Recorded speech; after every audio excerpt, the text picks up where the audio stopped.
Hi hello everyone, எல்லாருக்கும் வணக்கம். Welcome to the பாக்கியம் சேனல்.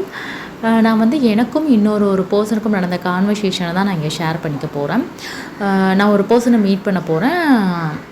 அவங்க வந்து பேஷண்ட்டாக இருக்காங்க. ஸோ என் கூட இன்னொருத்தரும் வராங்க. அவங்க வந்து அந்த பேஷண்ட் கிட்ட வந்து என்ன சொல்கிறாங்க அப்படின்னா, இந்த மாதிரி உங்களுக்கு பெயினாக இருக்குன்னா நீங்கள் வந்துட்டு ஸ்லோகம் இந்த மாதிரி ஏதாவது சொல்லிகிட்டு இருங்க. ஏதாவது பாட்டு தெரியும்னா அதை வந்து சொல்லிக்கிட்டே இருங்க. அப்போ வந்து உங்களுக்கு வந்து அந்த பெயின் தெரியாது.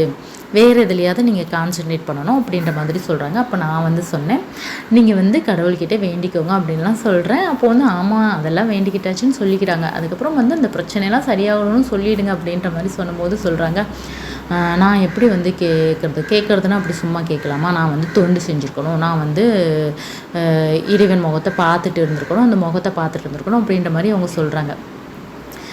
ஏன் அப்படின்னா அவங்க வந்து கொஞ்சம் பூஜையெல்லாம் பண்ணிட்டு இருந்திருக்காங்க. அதுக்கப்புறமா அவங்க வந்து பண்ணலை. சம் ஒர்க், அவங்களுக்கு ஒர்க்லேயே வந்து கரெக்டாக போயிடுச்சு, அவங்க பண்ணலை. அப்போ வந்து அவங்க அப்படி வந்து ஃபீல் பண்ணுறாங்க. நான் வந்து இந்த கருத்துக்கு என்ன சொல்வேன் அப்படின்னா, அப்படியெல்லாம் நம்ம ஃபீல் பண்ண தேவையில்லை அப்படின்றது தான் நான் சொல்வேன். என்னோட இது வந்து நீங்கள்லாம் வந்து பூஜை பண்ணுறீங்க, பண்ணலை, பூ வாங்கி கொடுக்கல, பாலாபிஷேகம் பண்ணுறீங்க, பண்ணலை, இதெல்லாம் தேவையே கிடையாது இறைவனுக்கு. இறைவன் வந்து ஏதோ ஒன்று கொடுத்தா தான் திருப்பி கொடுப்பாரு அப்படின்ற மைண்ட் செட் எனக்கு கிடையவே கிடையாது. அதே போல் நான் இறைவனை நினைக்க கூட இல்லை, நான் இறைவனை நம்பினது கூட இல்லை முன்னாடியெல்லாம். அப்போ நான் இப்போ திடீர்னு இறைவன்கிட்ட ஏதாவது கேட்க முடியுமா அப்படின்றது வந்து சில பேர் யோசிக்கிறீங்கன்னா, என்ன சொல்வேன்னா, நீங்கள் அது வரைக்குமே நீங்கள் கேட்கலைன்னா கூட பிரச்சனை இல்லை. நீங்கள் வந்து அப்போ உங்களுக்கு ரொம்ப பெரிய பிரச்சனை இல்லை, எனக்கு முடியலை அப்படின்னா, கடவுளே என்னால் இப்போ முடியலை, எனக்கு ஹெல்ப் பண்ணு, நான் ஒன்று தான் நம்புகிறேன் அப்படின்றத நீங்கள் சொல்லிட்டீங்கன்னா, அப்போ முடியலைன்னு சொல்லி நீங்கள் கஷ்டப்படுறீங்கன்னா அப்போது வந்து கடவுள் ஹெல்ப் பண்ண தான் செய்வார். எதுக்கு நீங்கள் ஃபீல் பண்ணணும் அப்படின்னா, ஒரே ஒரு விஷயம் தான் சொல்வேன். நமக்குன்னு ஒரு ரோல் இருக்குது இந்த வேர்ல்டில் வந்ததுக்கு. நமக்குன்னு சில ரெஸ்பான்சிபிலிட்டிஸ் வந்து கொடுத்துருக்குறாங்க அப்படின்னா, அன்னைக்கு நம்ம வந்து அதை பண்ணாமல் இருக்கிறோம்.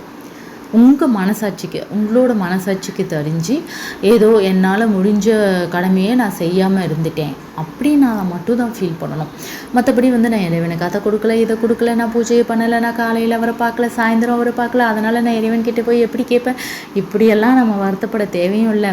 இறைவன் ஏதாவது ஒன்று கொடுத்தாதான் என்ன கடைக்காரராக என்ன வந்துட்டு நம்ம ஒன்று கொடுத்தாதான் அந்த ஷாப் ஓனர் வந்துட்டு நமக்கு திருப்பி ஏதாவது ஒன்று கொடுப்பாரு அப்படின்ட்டு, அதுவும் கிடையாது.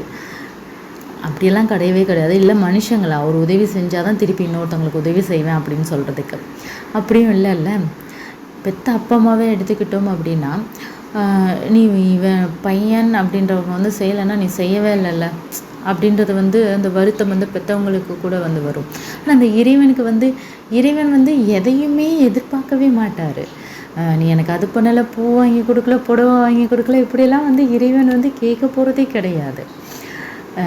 ஸோ அதனால் வந்துட்டு நம்ம தாராளமாக வந்துட்டு நம்ம கேட்கலாம். அந்த கில்ட்னஸ் வந்து நமக்கு வர தேவையே இல்லை அப்படின்றது தான் நான் இங்கே வந்து சொல்லிக்க விரும்புகிறேன். ஓகே, பாய். நெக்ஸ்ட் வீடியோவில் மீட் பண்ணலாம்.